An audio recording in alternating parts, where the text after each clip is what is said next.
السلام علیکم ورحمۃ اللہ وبرکاتہ. الحمد للہ وکفى والصلاة والسلام على رسول المصطفى وعلى آله وصحبه ومن والاه. يقول الله سبحانه وتعالى في كلامه المجيد: أعوذ بالله السميع العليم من الشيطان الرجيم.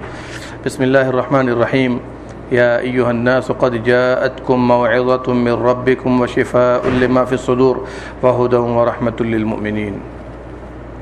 میرے بھائیو، اس مختصر سی مجلس میں آپ کے سامنے ہمارے سماج و معاشرہ کی ایک بڑی خامی جس کے ہم اور آپ شکار ہیں، اور اس کی سزا ہمیں اور آپ کو دنیا میں بھی مل رہی ہے، اور بہت ممکن ہے کہ اگر ہم نے اس کی اصلاح نہ کی تو آخرت میں بھی اس کی سزا ملے گی. وہ خامی کیا ہے؟ قرآن پاک جو رب کا کلام ہے، جو 23 سالہ مدت میں پیارے حبیب صلی اللہ علیہ وسلم پر یہ قرآن نازل ہوتا رہا، اس کے ساتھ ہماری زیادتی ہے. اور یہ بہت بڑی خامی ہے کہ ہم اور آپ صرف اسلام کی 1 سے 2 3 4 چیزوں کو لے کر گھوم رہے ہیں. آپ کو معلوم نہیں ہے کہ اللہ سبحانہ و تعالیٰ نے قرآن پاک کو نازل کرنا شروع کیا جب سے آپ نبی بنے، اور جب تک با حیات رہے قرآن پاک نازل ہوتا رہا. منہج دیکھیے، سب سے پہلا معلم مدینہ منورہ مصعب بن عمیر رضی اللہ عنہ کو بنا کر بھیجا تو کیا سکھانے کے لیے بھیجا؟ قرآن پاک جا کر سکھاؤ. کوئی بھی غیر مسلم آتا تھا، کفار مکہ کوئی فرد آتا تھا، آپ صلی اللہ علیہ وسلم قرآن پاک سناتے رہے. کسی غیر مسلم کے پاس دعوت لے کر بھیجا، ہرقل ہو، یہود و نصارہ کے بادشاہ ہوں، سب کے پاس قرآن پاک کی آیتوں کو لکھ لکھ کر بھیجتے رہے، اور جس کا فائدہ آج تک موجود ہے اور قیامت کی صبح تک لوگ دیکھتے رہیں گے.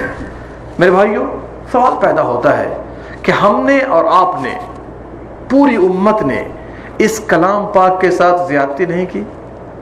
جو رب آپ کی ہدایت کے لیے، جو رب آپ کی شفا کے لیے، جو رب آپ کی رحمت کے لیے، جو رب آپ کے اطمینان و سکون کے لیے، جو رب آپ کی بلندی کے لیے، جو رب آپ کی ہدایت کے لیے اس سرچشمے کو بھیجتا رہا 23 سالہ مدت میں، ہم نے اور آپ نے اس کے ساتھ کیسا برتاؤ کیا ہے؟ اور یقین جانیے کہ پیارے حبیب صلی اللہ علیہ وسلم قیامت کے دن باری تعالیٰ کے دربار میں جو سپریم کورٹ ہوگا، وہاں پر کیس دائر کریں گے جس کو قرآن نے نقل کیا ہے. کیا شکایت کریں گے؟ وقال الرسول یا رب ان قوم اتخذوا هذا القرآن مہجورا. پیارے حبیب صلی اللہ علیہ وسلم کہیں گے، اے میرے رب، میری قوم نے، میری امت نے اس قرآن کو چھوڑ دیا تھا. کیا آپ سمجھتے ہیں کہ چھوڑنے کا یہ مطلب ہے کہ کبھی نہ پڑھا؟ نہیں.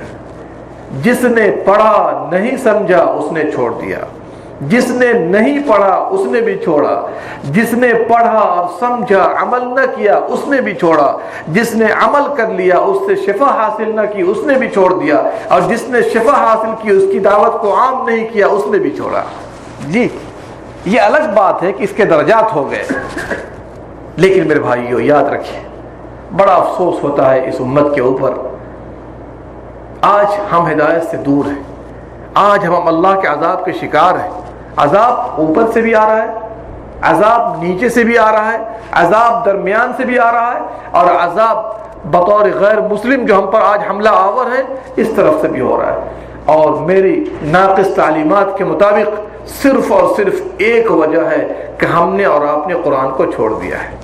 ایک ہی وجہ ہے، اور یہی نہیں بلکہ مسلمانوں نے قرآن کے خلاف سازشیں شروع کر رکھی ہیں. مسلمانوں نے، غیر مسلموں کی بات نہیں کر رہا ہوں. آنے والا کوئی کہہ دیتا ہے تم قرآن نہیں سمجھو گے، اس کے لیے 36 علم کا جاننا ضروری ہے. کوئی کہہ دیتا ہے قرآن سمجھنا تمہارے بس کی بات نہیں ہے، یہ فلانے لوگوں کا کام ہے.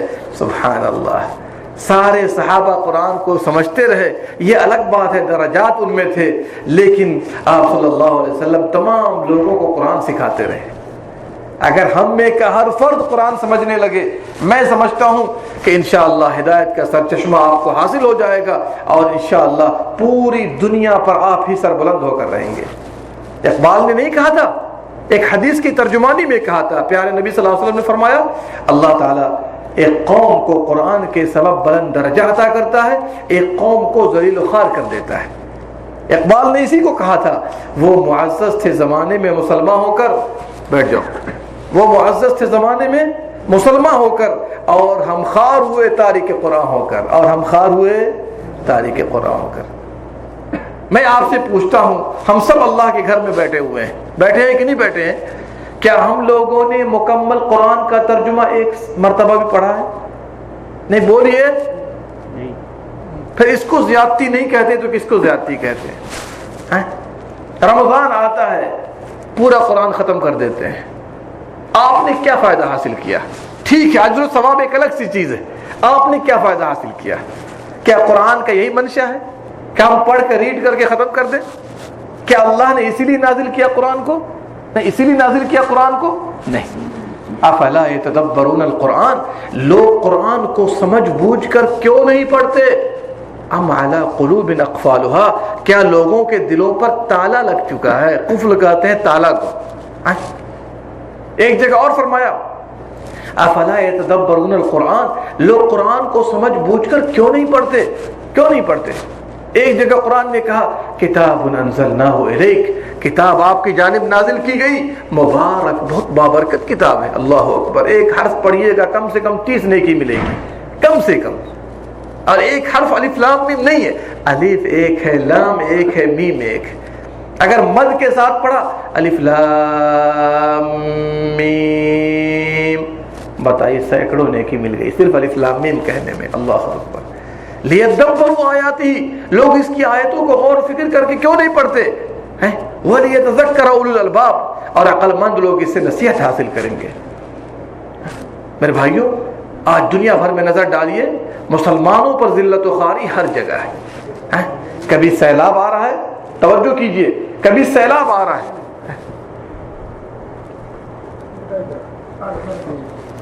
کبھی سیلاب آ رہا ہے۔ اللہ اکبر، ایسی تصویریں دیکھنے کے بعد انسان کے رونگٹے کھڑے ہو جاتے ہیں۔ چند دنوں قبل سیلاب آیا کہ نہیں آیا ہمارے ملکوں میں؟ تصویریں دیکھی جا کر کے، عورتیں رو رہی ہیں، ہمارے 2 بچے ضائع ہو گئے، مرد ضائع ہو گئے، اپنی اپنی چھتوں پر لوگ تھے۔ سبحان اللہ، ایسی تصویروں کو دیکھنے کے بعد آنکھوں سے آنسو روا دوا ہو جاتے ہیں۔ مجھے بتائیے آخر ہمارا جرم کیا تھا جس بنا پر اللہ سبحانہ و تعالیٰ نے ہمیں یہ سزا دی ہے؟ کبھی زلزلہ آ رہا ہے، کتنے لوگ، کتنی بلڈنگیں، کتنی عمارتیں نیچے کو جا رہی ہیں، زمین بوس ہو رہی ہے۔ ان سب کی وجہ ایک ہے کہ ہماری اور آپ کی جو بھی نااہلی ہے، جو بھی خامی ہمارے اندر ہے، سب کا علاج قرآن میں ہے، اور ہم نے مرکز ہی کو چھوڑ دیا ہے۔ ایسا نہیں کیجیے، ایسا نہیں کیجیے، اس کے بڑے فائدے ہیں۔ انہی فائدوں کے پیش نظر میں نے آپ کے سامنے وہ آیت تلاوت کی ہے، یا ایھا الناس، اے لوگو، یہ نہیں کہا اے ایمان والو، یہ نہیں کہا اے لوگو، ہندو ہو، کرسچن ہو، یہودی ہو، مسلمان ہو، سب کو اللہ مخاطب کر رہا ہے۔ کیا مخاطب کر رہا ہے؟ کہ جتنے بھی لوگ اس کلام پاک کے قریب آئے انہوں نے فائدہ اٹھایا ہے، فائدہ اٹھایا ہے۔ قد جاءتکم موعظہ، تمہارے پاس نصیحت آئی ہے۔ کیا آئی ہے؟ نصیحت آئی ہے رب کی طرف سے، من ربکم وشفاء لما فی الصدور، دلوں کی جتنی بھی گندگی اور بیماری ہو سکتی ہے سب کے لیے شفا بھی ہے، وہدن، اور ہدایت بھی ہے، ورحمہ، رحمت بھی ہے، للمؤمنین، کن کے لیے رحمت ہے؟ اہل ایمان کے لیے۔ اب آپ مجھے بتائیے، اس کلام پاک کے ساتھ اگر ہم زیادتی کرتے رہے، چونکہ یہ علم کا خزانہ ہے، ہدایت کا سرچشمہ ہے، بیماریوں سے شفا ہے، سب کچھ آپ کو قرآن پاک سے حاصل ہونے والا ہے۔ بتائیے نا، لوگوں نے سوال کیا، اے اللہ کے نبی صلی اللہ علیہ وسلم آپ کا اخلاق کیا ہے؟ ایک روایت میں عائشہ سے سوال کیا گیا، ہمارے نبی کا اخلاق کیا تھا؟ یہ نہیں کہا بڑے اچھے تھے، ہنستے تھے، مسکراتے تھے، نماز پڑھتے تھے، روزہ رکھتے تھے، لوگوں کے ساتھ لوگوں کا بوجھ ڈھوتے۔ اتنی تفصیل کے لیے تو پھر گھنٹوں گھنٹوں چاہیے نا۔ کہا ایک ہی جملے میں آپ کا اخلاق قرآن کریم تھا۔ یہ قرآن تھیوری بک ہے، ہمارے نبی پریکٹیکلی قرآن جو ہے زمین پر چلنے پھرنے والے قرآن تھے۔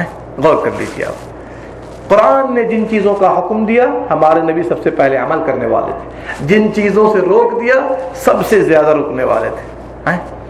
ایمان سیکھنا ہو قرآن سے سیکھیے، امت کیسے اکٹھی ہوگی قرآن سے سیکھیے، دشمنوں پر کیسے غالب ہوں گے قرآن سے سیکھیے۔ عقیدہ توحید ہم کیسے حاصل کریں؟ قرآن سے سیکھیے. لوگوں کے ساتھ اچھا بیہیو کیسے کریں، سلوک کیسے کریں، قرآن سے سیکھیے. ہر کچھ کو قرآن نے مختصر انداز میں بیان کر دیا ہے. اب اسی سرچشمے سے آپ روک دیے جائیں گے، مرکز سے روک دیے جائیں گے، تو بھلا بتائیے آپ نے کیا فائدہ حاصل کیا؟ اور یہ کلام پاک ایسا کلام ہے، اللہ اکبر، یہود و نصارہ نے سنا، ہکا بکا رہ گئے. اللہ نے فرمایا ہم قرآن کو پہاڑ پر نازل کر دیتے، لو انزلنا هذا القرآن على جبل، پہاڑ پر نازل کر دیتے، پہاڑ اللہ کے خوف سے ریزہ ریزہ ہو جاتا ہے. بتائیے جب جمادات اتنے متاثر ہو سکتے ہیں تو ہم تو انسان ہیں، ہمارے پاس روح ہے، ہمارے پاس جسم ہے، سب کچھ ہے، ہم متاثر نہیں ہوتے اس سے؟ انبیاء کرام نے قرآن کو سنا، انبیاء کرام نے ذات اللہ علیہم آیات الرحمن خروا سجدا وبکیا، سن کر سجدے میں گر پڑے اور رونے لگے. کیا کرنے لگے؟ رونے لگے. اس سے پہلے، اس امت کے پہلے کے لوگ علماء، ان الذين اوتوا العلم من قبله اذا يتلى عليهم يخرون للاذقان سجدا، اس سے پہلے کے لوگ قرآن کو سنے، تلاوت کی گئی ان پر، سب کے سب سجدے میں گر پڑے. قرآن پاک کے اعجاز دیکھیے، تقشعر منه جلود الذين يخشون ربهم، جو اللہ سے ڈرنے والے ہیں یہ چمڑے حرکت میں آ جاتے ہیں، کانپنے لگتے ہیں. اور نبی صلی اللہ علیہ وسلم کا حال آپ کو پتا ہے؟ اللہ اکبر. سورہ نساء کی تلاوت ایک مرتبہ عبداللہ بن مسعود سے سن رہے تھے. جب اس آیت پر پہنچے فَكَيْفَ إِذَا جِئْنَا مِن كُلِّ أُمَّةٍ بِشَهِيدٍ، اس وقت کا عالم کیا ہوگا جب ہر امت سے ایک گواہ کو لایا جائے گا، اور اے نبی آپ کو تمام گواہوں پر متعین کیا جائے گا. اتنا سننا تھا، ابن مسعود سے کہہ رہے تھے بس کرو بس کرو، اور آپ کی آنکھوں سے آنسو نکل رہے تھے. اللہ، آپ کو شاید خبر نہیں ہے کہ اس کلام پاک نے پوری دنیا کے اندر ہلچل مچا کر رکھ دی ہے. آج بھی لوگ قرآن پڑھتے ہیں، غیر مسلم کی بات کر رہا ہوں، ترجمے کے ساتھ قرآن پڑھتے ہیں، ہدایت کے قریب آ جاتے ہیں. آئیے ایک روایت پیش کرنا چاہتا ہوں اور انشاءاللہ پھر اپنی بات ختم کروں گا، لیکن اس بات کو ہمیشہ مد نظر رکھیے کہ قرآن سے اپنا رشتہ مضبوط کیجیے. ہمارے میں بھی کمی ہے، آپ میں بھی کمی ہے، لیکن اگر پیارے نبی شکایت کریں گے قیامت کے دن تو آپ کا جواب کیا ہوگا، اس کی تیاری کر لیجیے. بڑی پیاری حدیث ہے، کفار کے چند رؤسا، حافظ ابن کثیر نے اپنی مشہور تفسیر کے اندر پیش کیا ہے، 3 بڑے بڑے سرغنہ جس میں ابو جہل وغیرہ شامل ہے، یہ سب رات کو نکلے قرآن پاک کی تلاوت سننے کے لیے. کس سے؟ نبی صلی اللہ علیہ وسلم سے. تینوں نے 3 جگہ متعین کر لیا، تم یہاں رہو، تم وہاں رہو، تم وہاں رہو. جب تینوں نے پیارے حبیب صلی اللہ علیہ وسلم سے قرآن سنا، سخت متاثر ہوئے. ایسا لگ رہا تھا کہ اب اسلام کے بالکل قریب آ جائیں گے. جب تینوں واپس ہو رہے تھے، تینوں نے آپس میں معاہدہ کر لیا کہ کل ہم لوگ نہیں آئیں گے، کل ہم لوگ. کیوں؟ قرآن پاک نے بہت متاثر کر دیا تینوں. اللہ اکبر. جب دوسری رات آئی، قرآن کی جاذبیت دیکھیے، اٹریکشن دیکھیے. دوسری رات آئی تو تینوں نے پہلے ہی کہہ دیا تھا نہیں جانا ہے، لیکن تینوں چھپ چھپا کر پھر آ گئے. جب تینوں واپس جا رہے تھے قرآن سن کر، تینوں کی آپس میں ملاقات ہو گئی. تینوں نے کہا کل تم سے کہا تھا نہیں آنا، تم کیوں آ گئے؟ کہا میں آ گیا تو تم کیوں آ گئے؟ تم بھی تو آ گئے. تیسرے سے کہا، اس نے بھی یہی کہا، پھر تم بھی تو آ گئے. تینوں نے معاہدہ کر لیا کہ ٹھیک ہے آج آخری رات ہوگی، پھر نہیں آئیں گے. تیسری رات کو پھر تینوں آ گئے. دیکھیے سبحان اللہ، غور کر رہے ہیں کتنا اعجاز ہے اس کے اندر، بشرطے کہ ہم دل سے ذرا پڑھ کر کے سمجھے اس کو، پھر دیکھیے زندگی میں انقلاب پیدا کرنے کے لیے کہا. کئی رات آتے رہے، اس کے بعد پھر حتمی فیصلہ کر لیا کہ اب آج کے بعد نہیں آنا ہے، ورنہ دل اڑا جا رہا ہے. کیا ہو رہا ہے؟ سبحان اللہ. اور اسی لیے ایک بڑے مشہور کافر جو بعد میں مسلمان ہو گئے، جبیر بن مطعم رضی اللہ عنہ، ان کا بیان ہے کہ میں نے پیارے نبی سے مغرب کی نماز میں سورہ طور کی تلاوت سنی، ایسا لگ رہا تھا کہ دل اڑ جائے گا، ایسا لگ رہا تھا کہ دل. سبحان اللہ.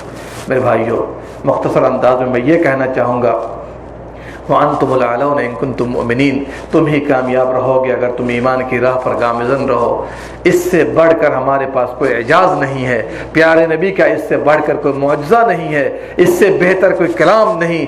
جیسے اللہ تمام بادشاہوں کا بادشاہ ہے، اس کا کلام تمام کلاموں کا بادشاہ ہے۔ ضرورت اس بات کی ہے کہ آپ اس کو مضبوطی سے پکڑیے، اس کو سمجھیے۔ کتنے لوگ اس کلام پاک کو اس زمانے میں سن کر مسلمان ہوئے۔ عمر فاروق جیسا سخت انسان مسلمان ہوا، بڑے بڑے صحابہ کے بارے میں آیا ہے کہ قرآن پاک سن کر مسلمان ہوئے۔ آج بھی ضرورت اس بات کی ہے اس کو ہم پڑھیں، ایک روٹین بنا لیں۔ آپ ایک آیت روزانہ پڑھ سکتے ہیں، 2 آیت پڑھ سکتے ہیں، ایک روٹین بنائیے کہ جب تک ہم پڑھ نہیں لیں گے سوئیں گے نہیں، اور پڑھیے تو ترجمے کے ساتھ پڑھیے۔ ایسے صرف پڑھنے کا کوئی خاص فائدہ آپ کی زندگی پر نہیں ہوگا۔ جی ثواب ملے گا، ثواب سے انکار نہیں ہے، لیکن جو فائدہ آپ کی زندگی میں ہونا چاہیے وہ فائدہ بغیر سمجھے ہوئے بتائیے۔ لوگوں نے کس طرح تدبر سے کام لیا، ایک واقعہ چھوٹا سا پیش کر رہا ہوں آپ کو۔ یہودیوں نے کہا، کیا کہا؟ ان اللہ فقیر ونحن اغنیاء، اللہ فقیر ہے ہم لوگ مالدار ہیں۔ یہودیوں نے کیا کہا بدبختوں نے؟ اللہ فقیر ہے ہم لوگ مالدار ہیں۔ یہودیوں نے کہا ہم نہیں کہتے اس کو، ہم کہیں گے تو کافر ہو جائیں گے۔ اچھا یہودیوں کو یہ شبہ کیسے ہو گیا اللہ فقیر ہے؟ جا بجا قرآن میں ہم سے چندے مانگتا ہے۔ کیا کرتا ہے؟ من ذا الذی یقرض اللہ قرضا حسنا، کون ہے جو اللہ کو قرض دے گا؟ مراد صدقہ تو خیرات ہے، آپ دیں گے، گویا کہ اللہ کو قرض دے رہے ہیں، دنیا میں بھی اس کا بدلہ دے گا، آخرت میں بھی اس کا بدلہ دے گا۔ اب بدتمیزوں نے کیا کہا؟ اللہ فقیر ہے ہم لوگ مالدار ہیں۔ ایک دیہاتی قرآن کو سمجھ رہا تھا، جب اس آیت سے گزرا تو کیا کہتا ہے؟ بڑی اچھی بات اس نے کہی ہے۔ کہا دیکھیے جی، ان بدبختوں نے کہا اللہ فقیر ہے ہم لوگ مالدار ہیں، تو ذرا ان سے پوچھو کہ ان کو مالدار کس نے کیا؟ ان کو مالدار، سبحان اللہ، یہ ہے تدبر، یہ ہے تدبر۔ سوچئے مالدار اللہ کرتا ہے، عزت اللہ دیتا ہے، سب کچھ اللہ دیتا ہے۔ ایک دیہاتی کہہ رہا ہے کہ یہودیوں نے کہا اللہ فقیر ہے، تو پھر ان کو مالدار کس نے کیا؟ مالدار بھی تو اللہ ہی نے کیا ہے۔ یہ ہے تدبر قرآن۔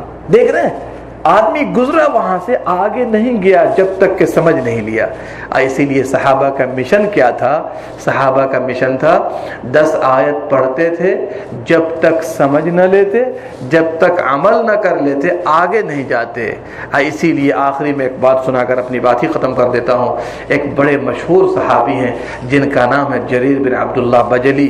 وہ کیا کہتے ہیں؟